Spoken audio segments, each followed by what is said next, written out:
Imagine walking at dawn through a forest or an open field. The air is cool, the sun hasn't yet dried the dew, and among the underbrush, you find what you've been looking for, a medicinal plant at its perfect stage of maturity. Every flower, every leaf, every root has its ideal moment, a brief window when nature concentrates all its healing power into a form ready to be used. But, how do we know when that moment has arrived? Welcome back to From the Garden, Healing Medicine, a journey into the restorative heart of nature. Today, we'll explore the art of harvesting medicinal plants, the very first step between nature and healing. Plants follow their own rhythm. They don't just grow, they adapt, defend themselves, and change with the seasons. Traditional herbalism has always known this, and now, science confirms it. There's a term for that brief window when a plant reaches its highest medicinal potential, the balsamic moment. It's when active compounds peak, when its essence is most concentrated, and its healing power is at its strongest. Like us, plants follow circadian rhythms. Their secondary metabolites, those compounds we use for healing, fluctuate throughout the day. Aromatic leaves like lemon balm and mint reach their peak essential oil content in the early morning, when the dew has evaporated but before the heat of the sun causes their precious oils to dissipate. Flowers are often at their best just after they've fully opened and before they've been pollinated. This is especially true for chamomile, whose tiny white blooms should be picked when they're fully open but still fresh. Each part of the plant has its ideal season for harvesting. Flowers are generally gathered in spring or early summer. Leaves are best just before the plant blooms. Fruits and seeds should be harvested when fully ripe. Roots and rhizomes reveal their full potential in fall or early spring, when the plant draws its energy back underground. Many herbal traditions consider lunar phases as a guide for harvesting. And it's not just superstition. Modern studies confirm that moon cycles affect water content and metabolite concentration in plants. Plants with usable aerial parts are often best harvested during the waxing moon, when the sap rises more vigorously.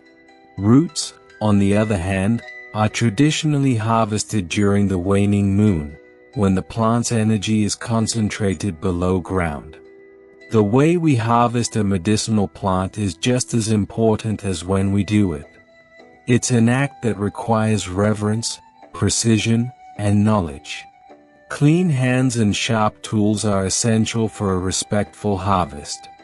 A sharp pruning shear causes far less damage than a torn or jagged cut. Ancient herbalists often used specific tools for different plants, silver knives for some, bronze for others. Wisdom we can now reinterpret as ways to prevent oxidative reactions.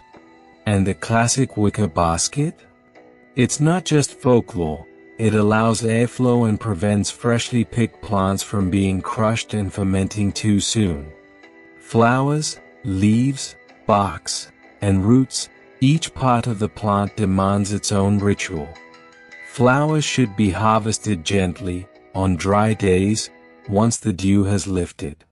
Calendula, chamomile, and linden must be handled with utmost care, because what is most valuable in them is also the most fragile. Leaves should be cut cleanly, always leaving enough foliage so the plant can recover. Aromatic herbs like sage, rosemary, and thyme respond well to such cuts. It actually strengthens them. Barks are taken only from young branches in spring, when the sap rises and makes separation easier. But bark should never be stripped all the way around a trunk. Doing so dooms the tree. Roots must be dug with respect, selecting healthy specimens and leaving others to ensure the population survives.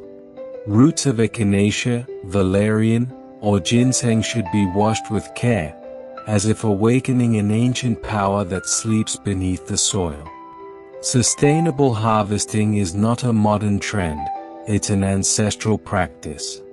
Native American traditions speak of asking permission before picking a plant and leaving an offering in gratitude. We should never harvest more than 30% of a wild plant population. Some species, like American ginseng and Echinacea angustifolia, have been over-harvested to the brink of extinction. Basic rules of sustainable gathering include never picking rare or endangered species, scattering seeds as we walk, and correctly identifying each plant before collecting it. Each plant has its preferred habitat. Some thrive in poor but well-drained soil, others prefer the moist edges of rivers.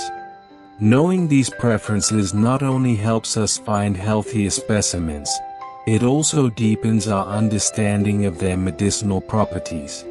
Interestingly, plants that grow in stressful conditions, such as drought or poor soil, often produce more secondary metabolites as a defense.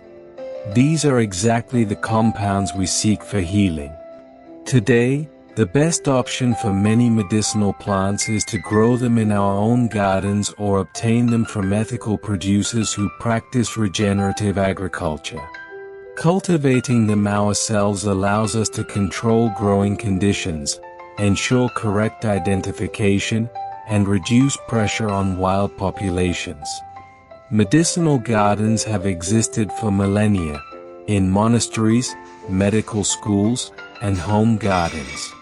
Continuing this tradition helps protect not only the plants themselves, but also the knowledge they carry. Harvesting medicinal plants is far more than a simple act of collecting. It's a dialogue with nature, a recognition of life cycles, and a connection to ancestral wisdom that still speaks through the leaves. In our next episode, we'll explore the next step in this journey: how to preserve medicinal plants so their healing power endures beyond the seasons. In the meantime, the next time you see a plant growing by the side of the road, ask yourself, could this be its balsamic moment?